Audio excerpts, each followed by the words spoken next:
Well, good afternoon, everybody. Darren Saul here. Another fantastic episode of Playing with Perspective, the Suspended Animation Podcast, episode 126 with Cagla Balaban. How are you, Cagla? I'm doing well, Darren. How are you doing? Very, very well. Thank you so much for coming on the show. Really Thanks for appreciate you having me. taking the time out. And the topic for today is chase your dreams. No one else will do it for you. I love it. So I'm really looking forward to hearing Cagla's story. And she's an expert at chasing her dreams and following her passion. And but I'll tell you a little bit about Cagla before we move on.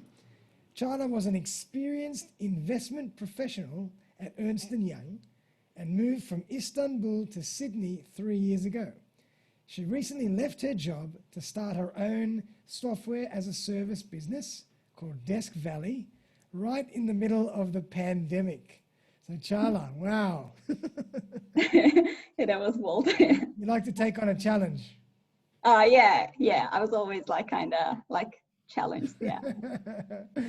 So tell us a bit about you. Tell us a bit about your background, how you moved from Istanbul to Sydney, why. Give us a bit of a backstory. It actually all started in 2017. Right. I was a senior consultant back in Turkey at EY Istanbul office, and I was in transaction advisory there. And at that time, my brother was studying here in Sydney, and he decided to come back to Turkey, permanently. And my parents were like, okay, so this is a great opportunity to come here, to come Australia and travel here a bit. And I'm like, okay, I'm joining you as well. Wow. So that's how I come to Australia, just for 2 weeks, actually traveling around Australia. But at that time, I was already actually thinking about making a career change, especially overseas. I wasn't particularly thinking about Australia. I was actually looking for jobs in US or Europe as well. So when we actually just set up all of this, travel to Australia, I also set up a meeting, a coffee catch-up with directors in EY Sydney office. Yeah. So we just briefly caught up with them in a cafe in the CBD. And so they were actually looking for people to expand the team. And I was actually a perfect match because I was doing the kind of similar job back in Turkey.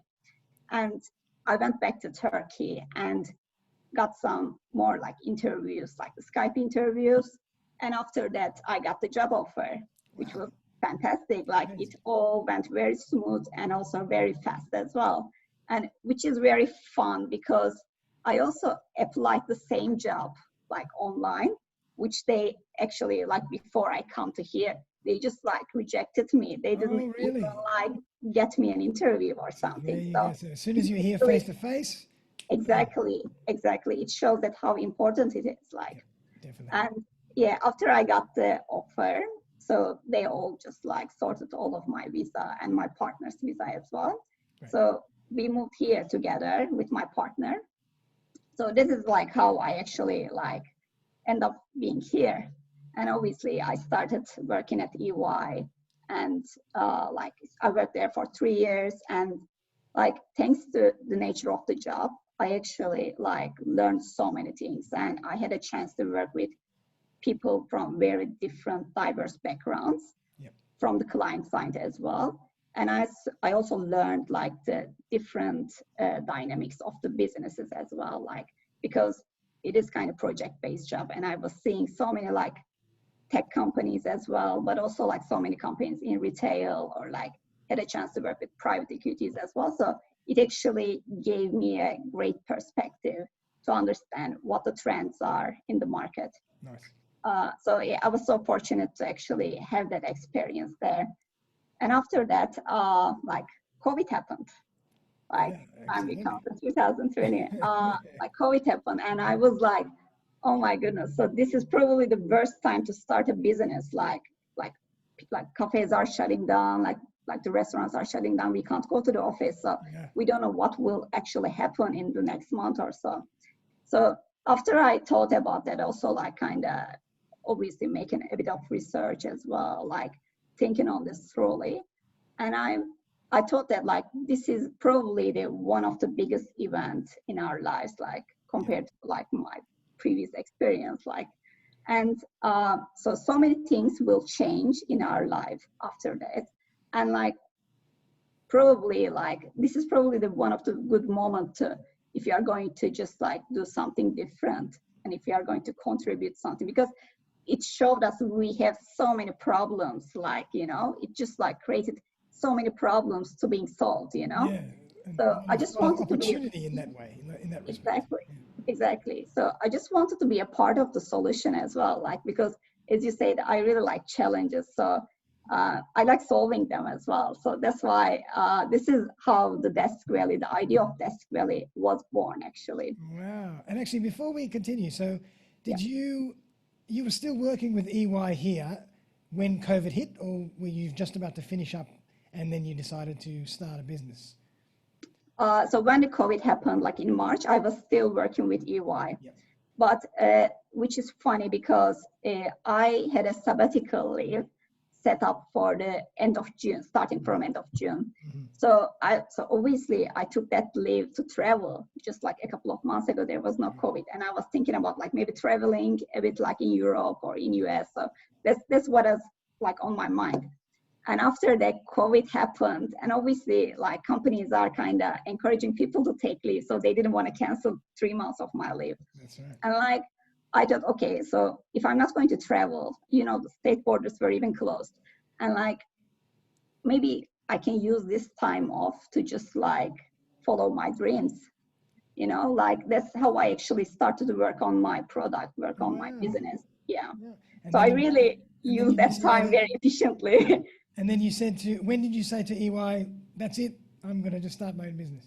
So at the end of my sabbatical, actually, like when I was like kind of confident with my product, when it actually kind of shaped up. So I actually told them that I'm leaving, and they were very positive about that as well. Like they were really kind of encouraged me, and like it was so positive. Yeah. That's amazing. And did you always want to start your own business, or is that just something that happened in that time? So I think like I always actually start to like do my own business and started a business from scratch. Like because I'm remembering like from my like uni years, or like from like the conversations with my friends, we were talking about like what you want to do like in 5 years, 10 years, you know, all this like classical conversations. And I always was like thinking about the like in 10 years of time, I would be doing actually like my own business. Like I didn't know what it's going to be, but this is what I wanted to do. Wow. So you always wanted to be your own boss, have your own destiny. You're obviously very creative, entrepreneurial, and you want to, you want to challenge yourself constantly and build and grow. Yeah. Wow. I think, it is also kind of related to my family as well. Like how I've been raised. Like they were always like very supportive, and they always encouraged me to take risk and trust myself as well. Nice. I think it was also important as well. Like for example, right now they don't actually understand what I'm doing, but like they know like I'm doing something, but they don't understand like how it works, or like how it serves, like what it is doing. But they still like very confident about that, because like they trust me. Like they know what your personality is like, and they know what your yeah. background and your character is like. Yeah. Yeah. So tell us more about the business that you've actually created. So DeskValley is actually a desk booking software provider, and we are offering desk booking software to businesses to support their return to the office, and also when their transition to hybrid work models, or like flexible work models. Perfect. Which is more for the post-COVID era. And it also actually like a very important like software after the COVID period, because when we moved to the hybrid workplaces, work models, employers wanted to actually manage their office capacity, because they won't know like when you just move to a hybrid work model, you won't know how much of the workspace has been utilized, and you really need to know that all of these metrics. Absolutely. Yeah. And does it all work just via an app or a website, or how does it work? It is currently a website, so it is not like a mobile app, but it is a mobile responsive like a website. So when you can just use it, you can just book Okay. like your desk from your mobile as well. Oh, fantastic. And are there many products like this out on the market, or is this brand new? So there were like a couple of companies doing similar products when I was just like starting this business. Mm-hmm. And they were mostly like the meeting room booking companies, like the big ones back in US and also in the UK as well. But right now, like in the last 3 months especially, there are like a couple of like different kind of SaaS like companies are actually just entering this market as well. Okay. So it actually like gave me a bit more confidence as well, because like so I obviously like I believe this ideas because like I know that it is going to work, but also there are like some other people who are just like who were already in this industry. They're also just investing the similar products, so they know that actually this is the future. Absolutely. Yeah. Wow. So you've always been interested in technology? Has that always been a passion for you? Yeah, definitely. Yeah, I was always interested in technology, and that's why actually I started. I studied engineering at university. Okay. So I mean, I wasn't a computer science engineer, but I studied industrial engineering, and I also got some coding courses at the university as well. Wow. And but yeah, I really enjoyed that as well, like building something from scratch, and like I really like the technical aspect of the things as well, not just like sales and marketing side. Yeah. Like I really like that as well, and like because you need to really understand the like the all this background and all the like the things going behind it as well, just to improve your product. Definitely. It's good to have an understanding of Yeah, the technology and how it works, so you know how to build the features and the benefits of it as well from a high level. exactly. Yeah. Yeah, perfect. And you don't have to take all the developers' word for it. If they say, we can't do this, you say, no, you can do this. You just have to do it maybe this way. Yeah, Yeah, it's exactly. good to know. Exactly. Yeah. Okay, lovely. And so tell us more about, where do you see the future of the workplace? When you talk about this hybrid model, what are your plans? What are your thoughts, your projections for how we will work in the future post-COVID? I think we can all agree that the future of the office is going to be more different than the classical pre-COVID office. Sure. I think we can all agree that.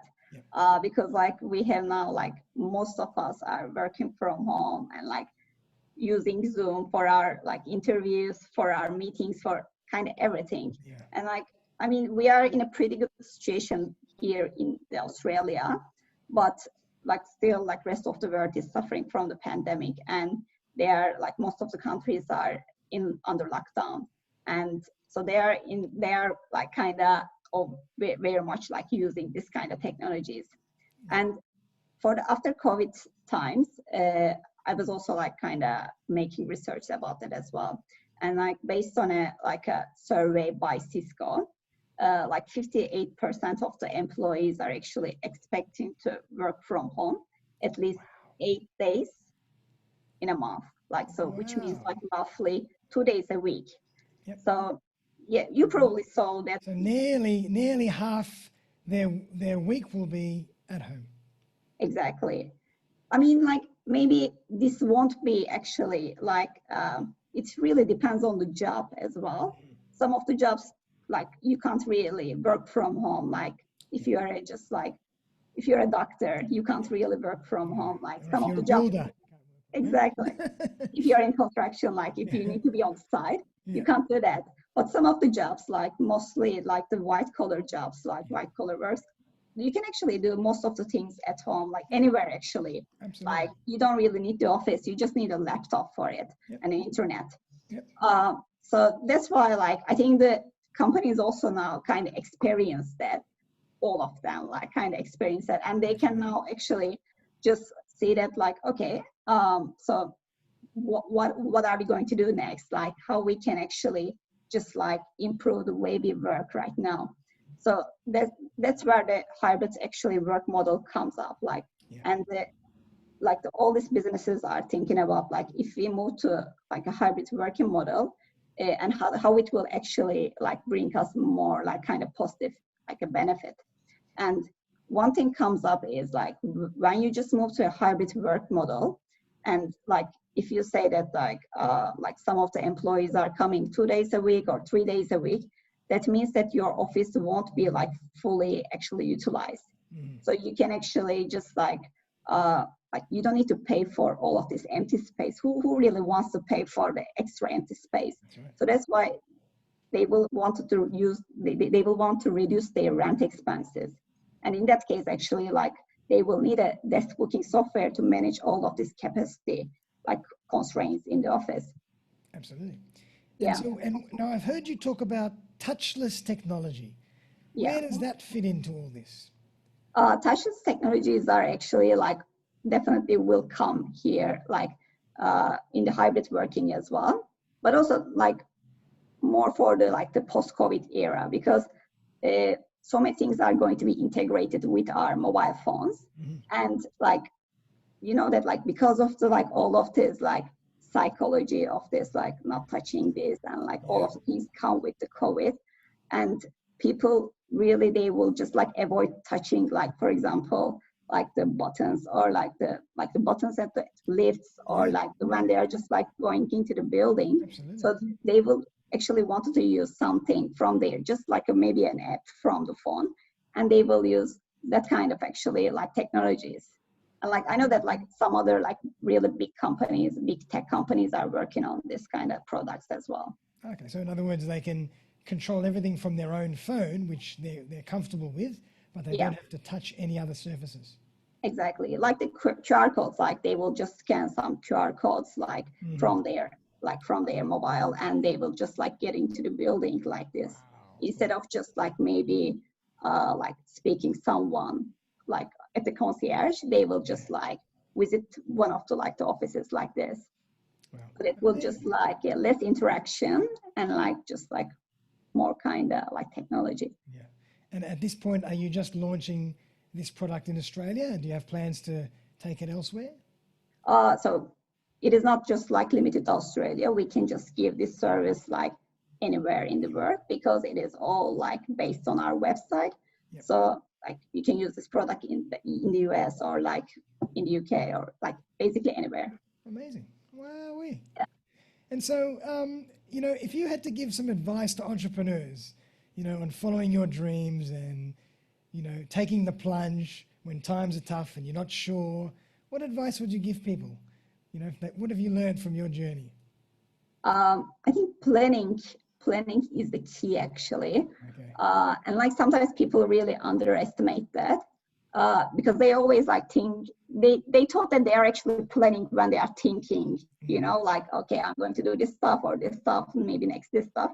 But you really need to spend time just for planning before you really start the job, like before you start the task. I think this is the key because you need to know that like what is going to be the next step to achieve your goal, and like what is going to be the step that you need to take to get that customer, like, you know, like all of these things that you need to know. And you need to know like how much financial resource you are going to use to achieve that, or like you need to know all of these things. And obviously like so many things will change along the way, like you can't like foresee everything. But like which is fine, like it happens, like, but you just need to maybe just replan it based on that as well. Yeah, so in other words, not just high level planning or high level strategic planning, but low level planning in terms of the details, financial, logistical, resources, timelines, anything, staff, whatever. Exactly. I think this is the key for the success. Wow. Okay. And is this the first business you've started? Tell us a bit about your entrepreneurial spirit as a child. Were you like this when you were young? Like, I mean, obviously, like, this is my first business. I am not that old yet. Did you have a many lemonade stand? will come. Many will come. I'm pretty sure after that. because like I kind of tasted this right now, and I Now think you're hooked. like, yeah, exactly, like because it is great, like just like with all of this flexibility that like in terms of the like the different kind of jobs that you are doing. I really enjoyed it. Like, like I mean, like I can't remember like from like any entrepreneur like kind of like activity from my childhood, but like I was always like kind of into technology, and I know that like I want to do something with that. I mean, like I was always thinking about like maybe like I can do like a master on that, like a master degree I can get, something like this. Yeah. But obviously like life actually had different plans for me, and like but I'm still pretty happy with the actually the way I'm here. Yeah. Awesome. But I mean, this is really important for the audience, for people out there that are maybe on the cusp of, wanting to embark on an entrepreneurial journey, is that when they see someone like you and you've taken the plunge in the hardest time of all to do it, give us some insight into your mental inner dialogue and your mental strength to say, okay, what made you decide I'm just going to go? I don't care what anybody says. I don't care that it's the worst time possibly. I don't care that I'm in another part of the world with not as much support, but I'm going to do it because I have to do it. I'm going to follow my dreams. So what was speaking to you? What advice can you give people to help them decide to do it when they are not quite sure? Yeah. I think obviously it didn't happen, like in just one day, it's not like, okay, the idea came to me today, and okay, I'm building leaving my business job, I'm tomorrow. starting a new business. Yeah, obviously. So it is like, obviously there is like a process like before that, like it's all like a kind of It's a history. journey. It's a journey, Yeah, a exactly. mental journey to even get to that point. Exactly. It is kind of journey. And like, I think it even actually like, I knew it when I started my internship, like I like that early, like I started my internship like in one of the really big companies back in Istanbul. Yeah. And like, I mean, I was really actually excited to work in that large of company. Like it was kind of dream company for me. And like I started there, and like a couple of months after that, and I was like, okay, but this is not really like what I wanted. Like, like this is not what I dreamed of. Because like when we were in uni, they were like all this like fancy people from the like corporates, they were all coming, and they were kind of selling to business, because we are the talent, and they just wanted to hire us. And obviously you are just kind of getting really impressed about the job that they are doing, the companies and all of the like everything that they are doing. But when I just work over there, and I thought, oh my God, like this is not really what I want to do. But like obviously after that, I didn't really go into like a venture, like, or a business venture, something like this. I found like I moved to another job, which was EY actually. And like the EY actually was a bit different, because it actually gave me a bit of different kind of perspective. It was a bit more dynamic, so I can actually work on different projects. So it had actually given me an opportunity to meet new people as well. Yeah. But still, like over there, I was thinking, okay, I'm going to work here 2 more years, and after that, I will actually start my own business. And like 2 years passed. It's been like it was my 3rd year. So the Australia actually came up. Okay, I'm going to the Australia now, but after that, I will actually start my own business. And like I came here, obviously, like you can't do it when you just come here, like you need to just like set up networking and like set up your network, and you just need to like understand the culture, understand the people. Exactly.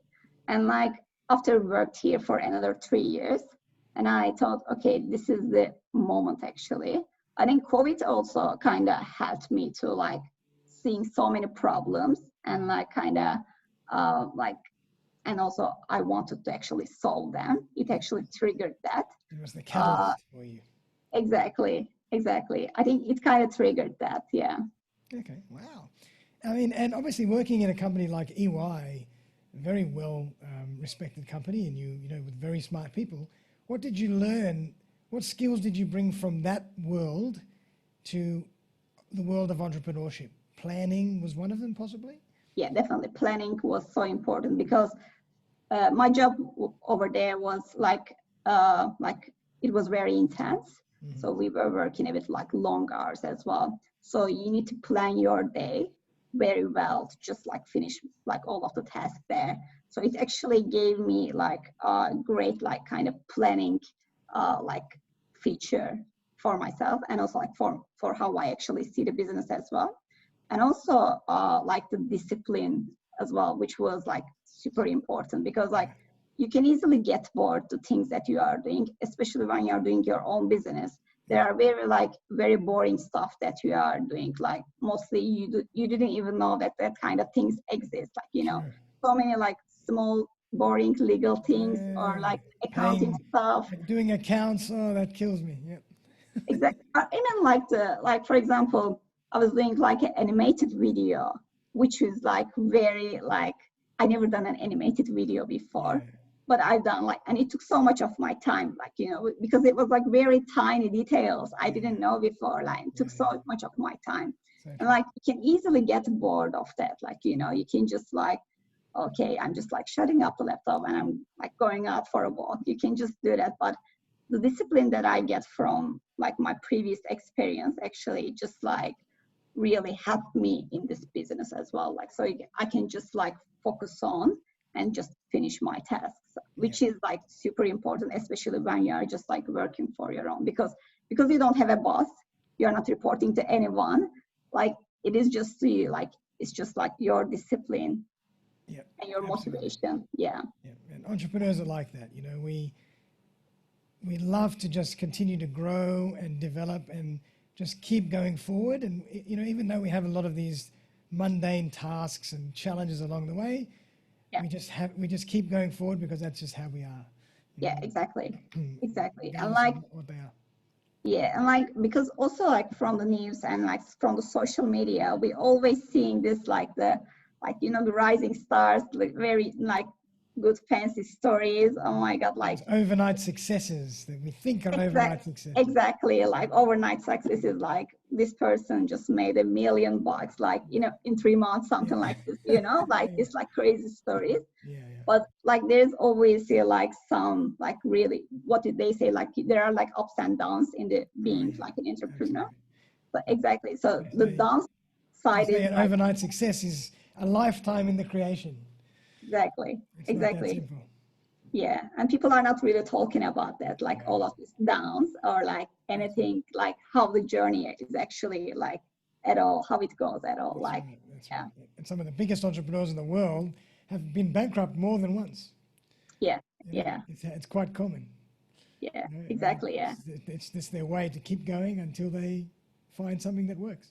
Exactly. Sometimes they become like successful, like in the third or Yep, fourth or maybe fifth, like try. Yeah. absolutely. Wow. And so, Charla, if people want to get in touch with you to learn more about DeskValley, how can Yeah. they do that? They can just like email me, which is like my name, like Cagla, Yep. at deskvalley.com. I think which is the like easiest. Yep. Is the Like website up and running yet or still in production? it is alive. It is Alive. live. Yep. So it Great. is just deskvalley.com. DeskValley.com. Yeah, and also like they can just reach me out from the LinkedIn as well. I'm using that. Like, Fantastic. Awesome. Well, I'll make sure that I put all those notes in the show notes for everybody so they can get in touch and possibly see a little demo of the product. yeah, yeah, obviously, yeah, of Yep, course. fantastic. And I mean, what would you like to leave us with today? Is there anything else that you want to really leave the audience with in terms of your thoughts on this at this time, or your thoughts on embarking on an entrepreneurial journey or chasing your dreams? Any advice that you want to give people out there that are maybe thinking, can I, should I? You're a great person to give them some advice. I think, uh, I think what I can say is just do it. Don't create excuses for it, because even if you don't know it how to do it, or even if you don't know how to build it, or even if you don't know how to start a business, like, which is fine. Like most of us didn't know, That's right. but there are like heaps of materials or like applications and everything, information over the internet. So you can just start to make your research on that. And like that, like that materials actually helps you to just like build your product. And like, you can just don't make excuses on that. Like, I think we are actually very lucky, especially in that era, because we can reach the information very easily. So we can just learn like whatever we want to learn very easily, very quickly. Just like, don't make any excuses. Just if you want to do it, if you really want to do it, just do it. Yeah, just do it. Because Find a way. nobody will build your dreams for you. Yeah. This is just like, if you are going to work on it, yeah, it will come up. Yeah. So true. I love it. Well, Cagla, thank you so much for being on the show. It's been an absolute pleasure. Thank you, Darren. Thanks for having me. I hope everybody out there has been inspired by your story and by your passion and your entrepreneurial spirit. And I'll make sure that we have all the notes and the links in the show notes for everybody to access and find out more about you and DeskValley. But yeah, really appreciate you coming in, and we hopefully will look forward to seeing how it all progresses. Yeah, thank you. Thank you for that. Pleasure. Well, everybody out there, hope you had a fantastic day and you enjoyed the podcast episode. We'll see you very, very soon for another one. So enjoy your, what's today, Tuesday? Tuesday afternoon, evening, and we'll see you very, very soon. Bye for now.